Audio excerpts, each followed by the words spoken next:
நீதி வழங்கும் போது அண்ணன் தம்பி சொந்தம் பந்தம் பணக்கார ஏழை எதையுமே பார்க்க கூடாதுடா. நாயத்தை மட்டும் தான் சொல்லணும். அனைவருக்கும் வணக்கம். திமுக மீது நமக்கு விமர்சனம் இருக்கலாம். ஆனா திமுக காரங்க இன்னைக்கு கோயம்புத்தூர்ல ஒரு முரட்டு சம்பவம் பண்ணாங்க. நல்ல முரட்டு ஆட்டுக்குட்டியை பிடிச்சிக்கிட்டு அதை கயிறை போட்டு கட்டிட்டாங்க. தண்ணி வேற தெளிச்சு வச்சிருந்தாங்க. மட்டன் பிரியாணியை பெரிய பெரிய அண்டால செஞ்சு மக்களுக்கு பரிமாறினாங்க. ஜூன் 4ஆம் தேதி ஆட்டுக்குட்டி கோயம்புத்தூர்ல பிரியாணி போடப்படும்னு சொன்னதை திமுக செஞ்சிருந்தாலும் ஆட்டுக்குட்டி மட்டும் பிரியாணி ஆகல. அந்த ஆட்டுக்குட்டியோட சேர்ந்து பல தலைவர்களும் பிரியாணி ஆயிருக்காங்க. இவர் ஒரு தலைவர்னு இவரை நம்பி ஒரு கூட்டம் போய் அந்த கூட்டம் இப்ப நடுத்தருவுக்கு வந்திருக்கிறது. இதுல கேட்டல இவர் சொன்னாரு 2024 நாடாளுமன்ற தேர்தலுக்கு பிறகு நாம் தமிழர் கட்சியே இருக்காதான். ப்ரோ இங்க வாங்க, நாம் தமிழர் கட்சி இருக்காதா? நீங்க இப்ப எங்க இருக்கீங்க, என்ன பண்ணிக்கிட்டு இருக்கீங்க? நாம் தமிழர் கட்சி இருக்காதுன்னு சொன்ன இவரை நம்பி ஒரு கூட்டம் போச்சு. அதுல முதன்மையா உள்ள போனது யாரு தெரியுமில்ல? நம்மளுடைய அண்ணன் மரியாதைக்குரிய டிடிவி தினகரன். இவருடைய கட்சியை அதிமுக இருக்கும்போது இவருடைய தலைவியாக கொண்டாடப்பட்ட சின்னம்மாவை ஜெயிலில் தூக்கி போட்டு அவங்க பதவியேற்க விடாமல் தடுத்து அம்மையார் ஜெயலலிதா அவர்கள் மரணம் அடைஞ்ச போது அந்த சங்கதிகள்லாம் வெளியே விடாமல் தடுத்து அதுக்கப்புறம் இவரையும் தூக்கி கைது பண்ணி போட்டு இவங்க சித்தியும் தூக்கி கைது பண்ணி போட்டு பாஸ்கரனையும் தூக்கி கைது பண்ணி போட்டு அவருடைய கட்சியில் இருக்கக்கூடிய சொத்துக்களை புறம் முடக்கி இடி ரைடு ஐடி ரைடு விட்டு அதுக்கப்புறம் இவர் திருப்பி அமமுக ஆரம்பித்த உடனே சின்னத்தை முடக்கி சின்னத்தை வாங்குறதுக்கு இவர் காசு கொடுத்தாருன்னு சொல்லி இவருடைய ஆட்களை பிடிச்சி கைது பண்ணி போட்டு இவரையும் திருப்பி வழக்கு போட்டு ஜெயிலில் போட பார்த்து எல்லா வேலையும் பார்த்து இவரை நடமாட விடாத அளவுக்கு பணப்புழக்கம் இல்லாத அளவுக்கு ஒட்டுமொத்த சொத்தையும் முடக்கி வச்சது பாரதிய ஜனதா கட்சி. வெக்கம், மானம், சூடு, சொரணை, கொஞ்சம் ரோசம், கொஞ்சம் ஈனம், கொஞ்சம் வீரம் இருந்திருந்தா இப்படி தன்னுடைய கட்சியை அழிக்க பார்த்து தன்னுடைய சித்தியத்துக்கு உள்ள போட்டு தன் குலமாதாவாக குருநாதராக கொண்டாடப்படுகிற அவங்களுடைய வாழ்க்கையில 4 வருஷம் ஜெயிலே வச்சு பத்தி உருட்டை விட்டு எல்லா வேலையும் பார்த்த ஒருத்தரோடு யாராவது கூட்டணி வைப்பாங்களா அப்படின்னு அந்த கட்சியில இருந்த பல பேரே கேட்குறாங்க. அந்த அளவுக்கு டிடிவி தினகரனை அழிக்க பார்த்தவரோட கூட்டணி வச்சது மட்டும் இல்லாம தேனி பாராளுமன்ற தொகுதியில் தன்னுடைய சிசிய புள்ளியாக இருந்த தன்னால் வளர்த்துறப்பட்ட தங்க தமிழ் செல்வங்கிட்ட இப்போ நம்ம அண்ணன் டிடிவி தினகரன் மண்ண கவி இருக்காரு. ஆடு கோயம்புத்தூர்ல மட்டும் பிரியாணி ஆகல, தேனிலையும் பிரியாணி ஆயிருக்கு. அப்போ டிடிவி தினகரன் மட்டும் தான் மண்ண கவி இருக்காரா? அங்க மட்டும் தான் பிரியாணியான்னு பார்த்தா ஓபிஎஸ் உண்மையிலேயே அதிமுகவில் அம்மையார் ஜெயலலிதாவுடைய ராஜ விசுவாசி, உண்மையிலே ஒரு பாவப்பட்ட மனுஷன், உண்மையிலே ஒரு வெகுளி, ஒரு சூதுவாது கிடையாது அப்படின்னு அவர் கூட இருந்தவர்களால் சொல்லப்படுகிற பன்னீர்செல்வம் அவர்கள் ஒரு பலாப்பழத்தை தூக்கிட்டு போனார். அவரையும் அவர் வளர்ந்துடக்கூடாது என்பதில் பாரதிய ஜனதா கட்சி ரொம்ப தெளிவாக இருந்திருக்கிறது. இவர் தர்ம யுத்தம் நடத்திய போது அவருக்கு எதிராக கடுமையான விமர்சனங்களை வைத்ததும் பாரதிய ஜனதா கட்சி தான். அவரையும் பல வகையில் முடக்க பார்த்ததும் பாரதிய ஜனதா கட்சி தான். எடப்பாடிட்டு இருந்து அவரை பிரித்து கொண்டு வந்து எடப்பாடிட்ட மொத்த கட்சியும் ஒப்படைச்சு எடப்பாடியை ஒரு பெரிய தலைவராக ஃபார்ம் பண்ணி அதிமுக சின்னத்தையும் அவர்கிட்ட தூக்கி கொடுத்து எல்லா வகையிலையும் மேலிருந்து பல வேலையை பார்த்தது யாருன்னா பாரதிய ஜனதா கட்சி. இவர் இன்றைக்கு தனி மரம் தோப்பாகாது என்பது போல தனி மரமாக வந்து நிற்பதற்கு காரணமும் பாரதிய ஜனதா கட்சி தான். அந்த பாரதிய ஜனதா கட்சியோடு கூட்டு வச்சார். அண்ணாமலையை தலைவராக நம்பி ஜெயலலிதாவை பார்த்தவர், எம்ஜிஆரை பார்த்தவர், தமிழ்நாட்டில் 3 முறை முதலமைச்சராக இருந்தவர். ஜெயலலிதா உடல்நிலை சரியில்லாமல் படுத்து கிடந்த போட நீங்கள் போய் முதலமைச்சராக இருங்க ஓபிஎஸ் அப்படின்னு சொல்கிற அளவுக்கு அவருக்கு உரிமை கொடுத்து வைத்திருந்த எத்தனையோ தலைவர்கள் அதிமுக இருந்தபோதும் கூட ஒரு சாதாரண தேநீர் கடை வைத்திருந்த இவரை நம்பி ஒட்டுமொத்த கட்சியை ஒப்படைக்கிற அளவுக்கான ராஜ விசுவாசியாக இருந்த பன்னீர்செல்வம், 3 முறை முதலமைச்சராக இருந்த பன்னீர்செல்வம் கடைசியில் அண்ணாமலையை நம்பி உள்ளே போனார். உள்ளே போன அவருக்கு மோடி வந்துக்கிட்டு இருக்காருன்னு சொல்லி இவர் பேசிக்கிட்டு இருக்கும்போதே மைக் ஆஃப் பண்ணாங்க. அன்னைக்கே பாதி மானம் செத்து போச்சு.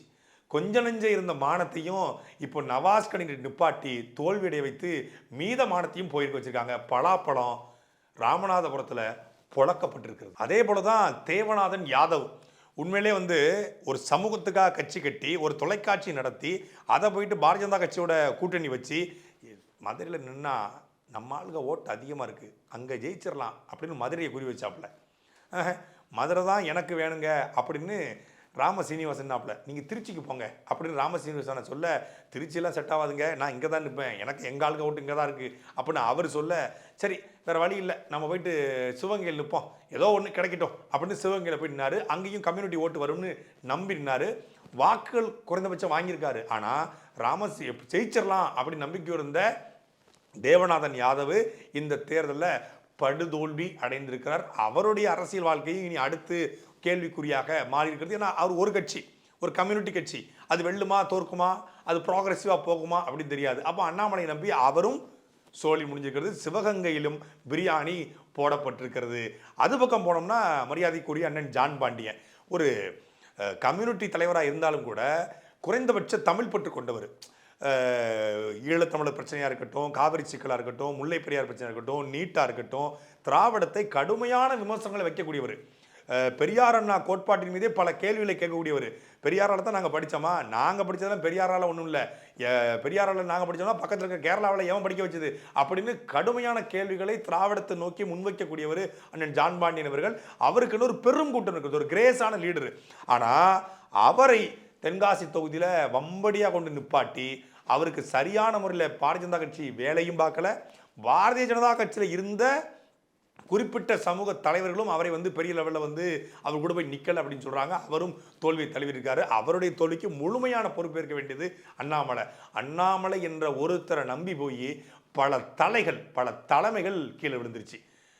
தலைமைகள் மட்டும்தான் கீழே விழுந்துச்சா, ஒரு ஆளுநரையே கூட்டு அடி வாங்கி வச்சிருக்காரு. உண்மையிலேயே தமிழ்நாட்டு அரசியலில் பாரதிய ஜனதா கட்சியில் பல விமர்சனங்களை தாண்டி, பல விமர்சனங்களை சகித்து கொண்டு அவங்கள உருவக்கேலி பண்ணாங்க, அவங்களுடைய உடையை கிண்டல் பண்ணாங்க, அவங்களுடைய முடியை கிண்டல் பண்ணாங்க, அவங்க தலையில் வச்ச பூவை கிண்டல் பண்ணாங்க. தாமரை மலர்ந்தே தீரும் இன்னும் வானத்துக்கும் பூமிக்கும் அவங்க உதின்னு குதிச்சாங்க. அவங்க உருவக்கேலி உயரக்கேலி எல்லாம் செய்தும் கூட தமிழ்நாட்டு அரசியலில் சிரித்து கொண்டே பாரதிய ஜனதா கட்சியினுடைய வளர்ச்சியில் பங்காற்றியது மரியாதைக்குரிய அக்கா தமிழிசை சவுந்தரராஜன்.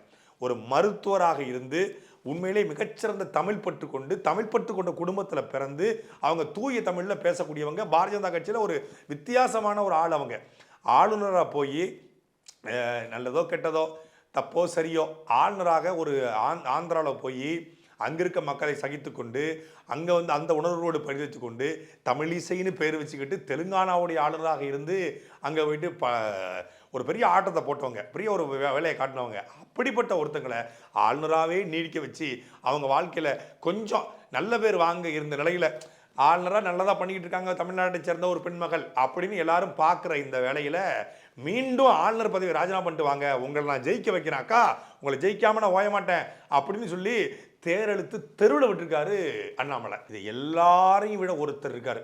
அவர் தான் அண்ணாமலையால் முழுமையாக பழிவாங்கப்பட்டது. அதிமுகவில் அம்மையார் ஜெயலலிதாவுடைய செல்ல பிள்ளை. தென் மாவட்டத்தில் அதிமுகவில் ஒரு தலைவராக வளர்ந்து வந்தவர். சொல்லப்போனால் அம்மையார் ஜெயலலிதா உயிரோடு இருந்திருந்து இவருக்கும் சின்ன சின்ன விமர்சனங்கள் இல்லாமல் இருந்திருந்தா இன்னைக்கு அதிமுகவில் எடப்பாடி பழனிசாமி இருக்கிற இடத்துல இருக்க வேண்டியவர், ஓ பன்னீர்செல்வத்தை தாண்டி வளர்ந்திருக்க வேண்டியவர், அதிமுக அமைச்சரவை வந்தால் முக்கியமான அமைச்சராக இருந்திருக்க வேண்டியவர். அப்படிப்பட்ட ஒருத்தர் நயினார் நாகேந்திரன். பொருளாதாரமும் பெரிய ஆள், அரசியலும் பெரிய பின்னணி கொண்டவர், தென் மாவட்டங்களில் செல்வாக்கும் படைத்த ஒரு தலைவர். அப்படிப்பட்ட ஒருத்தர் இந்த கட்சியில் இணைகிறாரு. கட்சியில் இணைஞ்சு அன்றைக்கு 2019 நாடாளுமன்ற தேர்தலில் 72,000 வாக்குகள் ராமநாதபுரம் தொகுதியில் நின்று பெறுறாருன்னா அவருக்கு அன்னைக்கு தேர்தலில் தமிழ்நாட்டிலே அதிக வாக்குகளை பெற்றது ராமநாதபுரத்தில் நயினார் நாகேந்திரன் அவர்கள் தான். அதுக்கப்புறம் சட்டமன்றத்தில் போட்டிடுறாரு. சட்டமன்றத்தில் ஒரு அதிமுக கூட்டணியில் இருந்தாலும் கூட அவர் திருநெல்வேலி தொகுதியில் நின்று அதிக வாக்கள் வித்தியாசத்தில் வெற்றி பெறாரு. அவருடைய தனிப்பட்ட செல்வாக்கு, குறிப்பாக இஸ்லாமிய சமூகத்தோடு அவருக்கு பெரிய நட்புறவு உண்டு.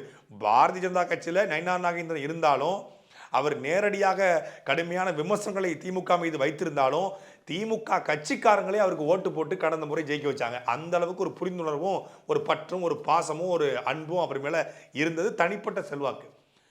அவரை கட்சிக்கு வரும்போதே உங்களை மாநில தலைவராக மாத்திரம் வாங்கன்னு சொல்லி தான் கூப்பிட்டுருக்காங்க. கேசவ விநாயகம் அதுக்கு தடையாக இருக்காரு. எல்முருகன் உள்ளே வராரு. எல்முருகனுக்கு அப்புறக்காக நமக்கு வாய்ப்பு கிடைக்கணும் காத்திருக்கும் போது இல்லை ஒரு யங் டீம் தேவைப்படுது, ஒரு ஐபிஎஸ் ஆபீசரு, ஒரு கொங்கு பெல்ட்டை சேர்ந்தவர், இளைஞர் அப்படின்னு சொல்லி அண்ணாமலைக்கு வாய்ப்பு போகுது. தனக்கு வர வேண்டிய வாய்ப்பு அண்ணாமலைக்கு போயிடுச்சுனே அண்ணன் எப்போ காலியாவான் திண்ணை எப்போ கிடைக்குங்கிற மாதிரி அண்ணாமலை எப்போ போவார், பதவி எப்போ கிடைக்கும் சொல்லி நயினார் நாகேந்திரன் காத்திருக்க, நம்மளுடைய பதவி நயினார் நாகேந்திரன் குறிவைக்கிறார் சொல்லி அண்ணாமலைக்கு தெரிஞ்ச நாள்ல இருந்தே நயினார் நாகேந்திரன் டம்மி பண்ற வேலையை எல்லா வேலையும் அண்ணாமலை பார்த்திருக்காரு. அதனுடைய உச்சபட்சமா போய் தமிழ்நாடு முழுக்க ஓட்டுக்கு எல்லாரும் பணம் கொடுத்தாங்க. வெளிப்படையாக கொடுத்தாங்க, நேரடியாக கொடுத்தாங்க, மறைமுகமாக கொடுத்தாங்க, பல ஆட்கள் மூலியமாக கொடுத்தாங்க, ஆம்புலன்ஸில் கொண்டு போய் கொடுத்தாங்க, கேஸ் சிலிண்டரில் வச்சு கொடுத்தாங்க, எல்லாத்துலேயும் கொடுத்தாங்க. எங்கேயும் எவரும் மாட்டலை. ஒட்டுமொத்தமான 40 தொகுதி திமுக கூட்டணி வேட்பாளர்களும் பணம் கொடுத்துருக்காங்க. ஒட்டுமொத்தமாக அதிமுக 40 தொகுதி வேட்பாளர்களும் பணம் கொடுத்துருக்காங்க. பாரதிய ஜனதா கட்சியிலையும் பல பேர் பணம் கொடுத்துருக்காங்க. யாரும் மாட்டலை. ஆனால் தொடர்வண்டியில் இந்த நேரத்தில் இத்தனை மணிக்கு இத்தனை பேர் பணத்தை கொண்டு போகிறான், போனீங்கன்னா சரியாக பிடிக்கலாங்கிற தகவல் நயினார் நாகேந்திரன் சம்பந்தப்பட்ட பணத்துக்கு மட்டும் வருது. வந்தது கமலாலயத்தின் சார்பாக வந்திருக்கிறது. கருப்பு ஆடு ஒன்று அங்கே வேலை செய்திருக்கிறது. சமூக வலைதளங்களில் பேசுவது பொருளாக மாறியது.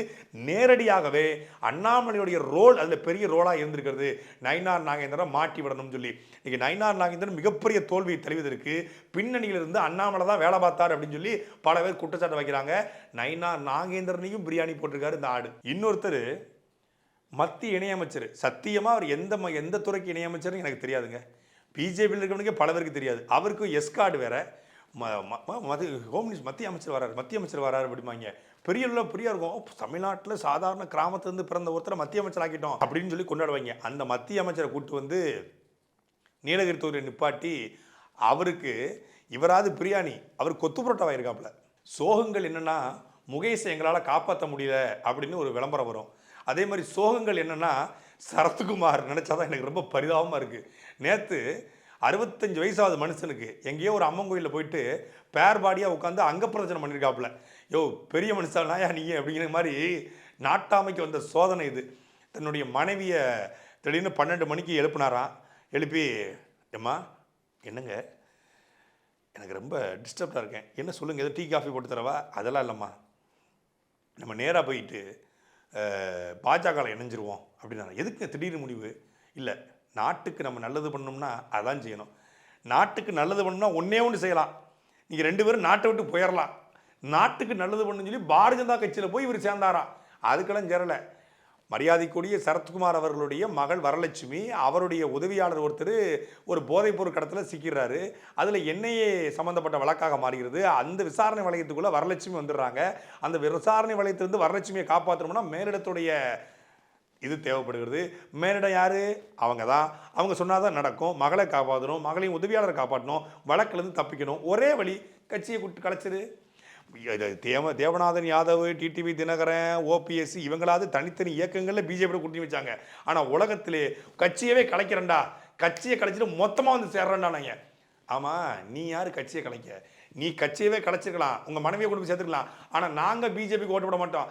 நாங்கள் சமத்துவ மக்கள் கட்சி தான் இருப்போம். சமத்துவ மக்கள் கட்சி இல்லையா? அது இல்லைனாலும் பரவாயில்ல, அங்கே தான் இருப்பாங்க தொண்டர்கள்லாம். அப்படி ஒன்னால் என்ன செய்ய முடியுமோ அதை நீ எங்களுக்கு சிறப்பாக செஞ்சுட்டப்பா அப்படிங்கிற அளவுக்கு அண்ணாமலை ஒரு பெரிய வேலையை பார்த்துட்டு இருக்காப்புல. இதில் இவரை கூட்டு போய் கேரளாவில் தேர்தல் பிரச்சாரம், இவரை கூட்டு போய் கர்நாடகாவில் தேர்தல் பிரச்சாரம், இவரை கூட்டு போய் ஆந்திராவில் தேர்தல் பிரச்சாரம், இவரை கூட்டு போய் வட மாநிலங்களில் தேர்தல் பிரச்சாரம். இவர் அப்படியே காந்தியுடைய விரல் பிடிச்சி அரசியல் படித்தவர், சுபாஷ் சந்திர போஸ் துப்பாக்கி எடுத்து சுட்டு பழகினவர், இவர் அப்படியே பகத்சிங் கூட பள்ளிக்கூடத்தில் படித்தவர், இவர் அப்படியே அரசியலை கரைச்சி குடித்து அப்படியே வந்தவர். இவர் வந்து பேசினார்னா மக்கள் அப்படியே கூடி ஓட்டு போட்டுருவாங்கன்னு. 5 நிமிஷம் அண்ணாமலையுடைய பேச்சை முழுசாக உட்காந்து ஒருத்தன் கேட்டான் அப்படின்னா அவன் அறகுற பைத்தியமாக தான் வெளியே போவான். என்ன தமிழ்நாட்டு அரசியலில் பாரதிய ஜனதா கட்சியில் வேறு தலைவர்கள் இல்லை. அண்ணாமலைங்கிற பிம்பத்தை ஊதி பெருசாக பார்த்தாங்க. இந்த பிம்பம் இப்பொழுது சுக்குச்சுக்காக உடைந்து நொறுங்கி இருக்கிறது. வாக்கு வங்கி அதிகரிச்சிருக்கலாம், வாக்கு விழுக்காட்டில் அதிகரிச்சிருக்கலாம், ஓட்டா கூட்டணி ஃபார்ம் பண்ணி திமுக வந்து ஒரு பெரிய இமேஜை காட்டி அண்ணா பிஜேபி பாஜக உள்ளே வந்துடும், இந்த பூச்சாண்டிலாம் கட்டி வளர்ந்துருக்கலாம். ஆனால் ஒட்டுமொத்தமாக அண்ணாமலை என்கிற அந்த பிம்பம் உடைக்கப்பட்டிருக்கிறது. அண்ணாமலை தலைமையின் கீழே போன அந்த அணி சுக்கு நூறாக உடைந்திருக்கிறது. இந்த அரசியல் இனி வெல்லாது, வெல்லக்கூடாது, வெல்ல முடியாது என்பது முடிவு செய்யப்பட்டிருக்கிறது. இந்த தேர்தலுக்கு பிறகு அண்ணாமலை என்ன ஆவார் அப்படிங்கிறது அண்ணாமலைக்கு தெரியும். 2024 பிறகு நாம் மகிழ்ச்சி தானே இருக்காதுன்னு சொன்னீங்க. சாட்டை எடுத்து நாட்டை திருத்து, இளம் தலைமுறை தானே நீ வழி